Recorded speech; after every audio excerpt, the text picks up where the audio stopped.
Introdução ao Antigo Testamento, Bíblia Hebraica. Palestra 14, a história deuteronomista, resposta a catástrofes, 1º e 2º Reis. Capítulo 3, a separação do reino após a morte de Salomão. Então, deixe-me dar uma breve cronologia do que acontece a partir da morte de Salomão até a destruição. Em uma das apostilas anteriores que eu dei, há uma lista de reis, do norte e do sul.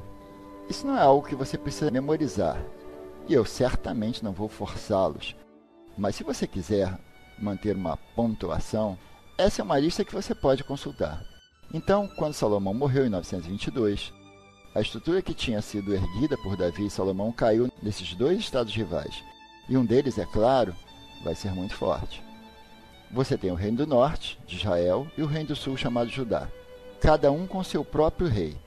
Jeroboão no norte, Roboão no sul. Às vezes, eles vão estar em guerra uns com os outros. Às vezes, eles vão trabalhar em aliança um com o outro.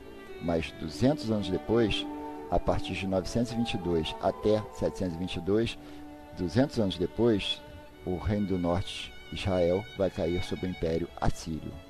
Os assírios vêm até a fronteira do reino do sul, de Judá, e Judá permanece viável, mas ela é reduzida ao status de vassalo.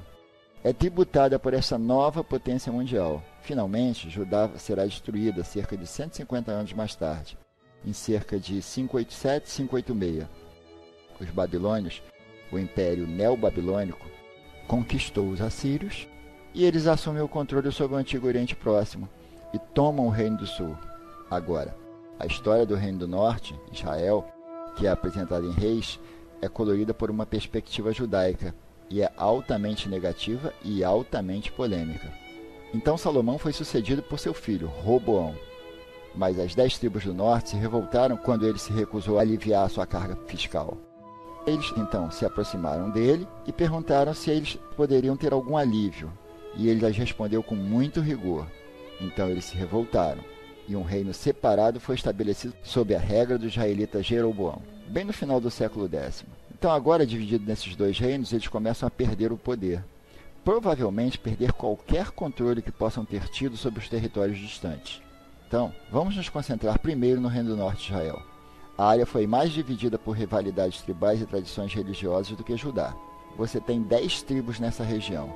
Jeroboão não parece ser capaz de estabelecer uma regra muito estável.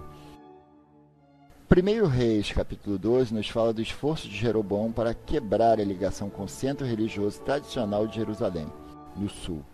Ele estabelece seu próprio governo em Siquém, que era um lugar que já foi reverenciado na tradição hebraica. Este é o lugar onde temos a cerimônia de renovação do pacto por Josué. Por isso, já é um local um tanto sagrado. Assim, ele estabelece sua capital em Siquém. Então, ele estabelece santuários reais, um na parte do sul de Israel e um na parte do norte de Israel, em cada uma das fronteiras do norte e do sul do reino, em Dan e Betel. Betel no sul e Dan no norte. Um bezerro de ouro é colocado em cada santuário, de acordo com o texto.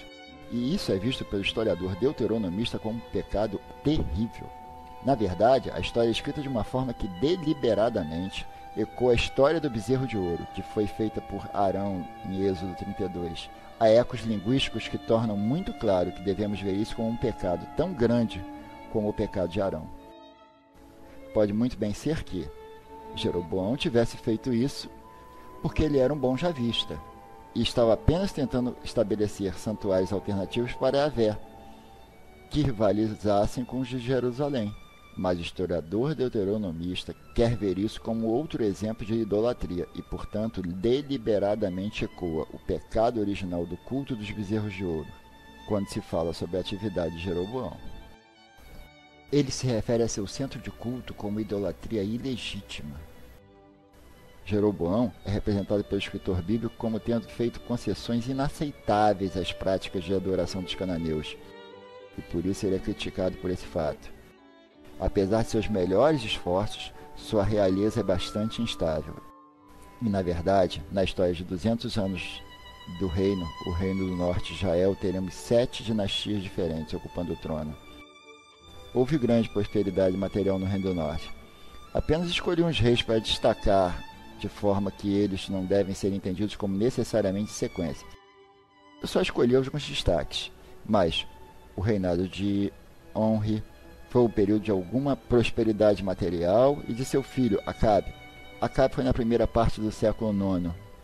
Onri é uma pessoa interessante, porque ele é o primeiro rei de qualquer reino a ser mencionado em fonte fora da Bíblia. Temos uma grande pedra conhecida como Pedra Moabita, e nesta pedra, que se orgulha de uma derrota militar, há a ostentação de que Onri de Israel foi derrotado. Onri comprou e fortificou a Samária, como a capital do reino do norte de Israel.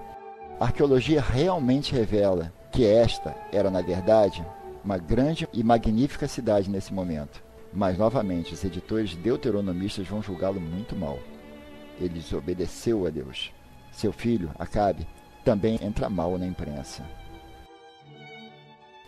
Acabe também é mencionado fora da Bíblia.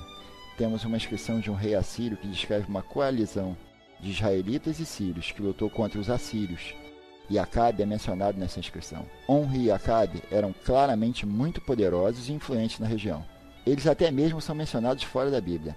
Acabe e sua esposa fenícia Jezebel parecem ter estabelecido uma vida na corte muito extravagante na capital de Samária, e por isso eles também vão ser condenados por editores deuteronomistas.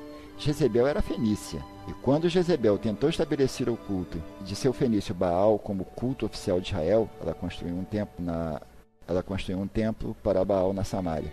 Os profetas Elias e Eliseu pregam uma espécie de guerra santa contra a monarquia. Agora, vamos voltar a estes muito zelosos profetas do norte, exclusivistas e Yahvé. Quando falarmos da profecia da próxima vez, Acabe e Jezebel encontram um final muito trágico, e haverá um golpe militar. Um golpe militar liderado por um general do exército chamado Gel, em cerca de 842. Estes são todos anos aproximados, você sabe, que livros diferentes vão dar a eles. Eles diferem em 5 anos de uma forma ou de outra, mas é o nosso melhor esforço em reconstruir as coisas com base em algumas dessas referências extra-bíblicas que nos dão uma data precisa, e então podemos trabalhar em torno dessas. Assim, o general do exército Gel, em cerca de 842, liderou um golpe militar.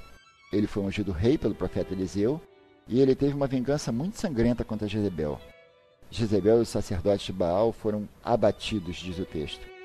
Também, como a cada adorador de Baal na Samária, eles foram todos abatidos. Por volta do século VIII, você tem um novo império assírio em ascensão. Em 722, o rei assírio Sargão reduziu Israel à condição de província. E nós temos uma inscrição de Sargão, que confirma o relato bíblico dessa derrota. E nesta inscrição, Sargão diz: Eu sitiei, conquistei Samária, e os levei como prisioneiros, 27.290 habitantes dela. A cidade eu reconstruí. Melhor do que era antes, e instalei aí pessoas de países que eu tinha conquistado. Então, população transplantada. Eu coloquei um oficial meu como governador sobre eles e lhes impus tributos, como é habitual para os cidadãos assírios. Essa menção é de Pritchard, 1958. Portanto, há um acordo básico entre isto e o relato bíblico. Muitos da classe governante, os ricos comerciantes, muitas dezenas de milhares de pessoas ao todo, foram levadas para o norte da Mesopotâmia e foram perdidas para a história. Estas são as 10 tribos perdidas de Israel. Teriam ficado para trás alguns agricultores e pastores hebreus. Eles teriam continuado seus velhos hábitos. Mas, como era consistente com sua política, os assírios importaram novos povos para repovoar essa área e para quebrar qualquer resistência local ao seu governo. E esta seria então a província de Samária. E esse grupo etnicamente misto praticaria uma forma de religião israelita.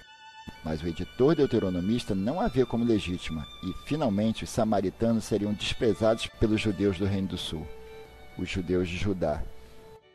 Eles foram vistos como corruptores estrangeiros da fé. Eles estavam sempre prontos para ajudar os inimigos de Judá contra Judá, porque eles sentiam muito pouco parentesco e muitas vezes os samaritanos se juntariam com os que atacavam Judá. Então houve uma enorme rivalidade entre os judeus de Judá e os samaritanos. Assim, a história do Novo Testamento faz sentido. Esta era uma pessoa odiada, esse bom samaritano. Então, se nós voltarmos nossa atenção agora para o Reino do Sul de Judá, Judá foi composta pelas 2 tribos restantes, Judá e Benjamim, e que gozavam de estabilidade interna em grande parte. Ela se manteve fiel à casa de Davi, governando em Jerusalém. pouco depois que Israel caiu em 722 para os assírios.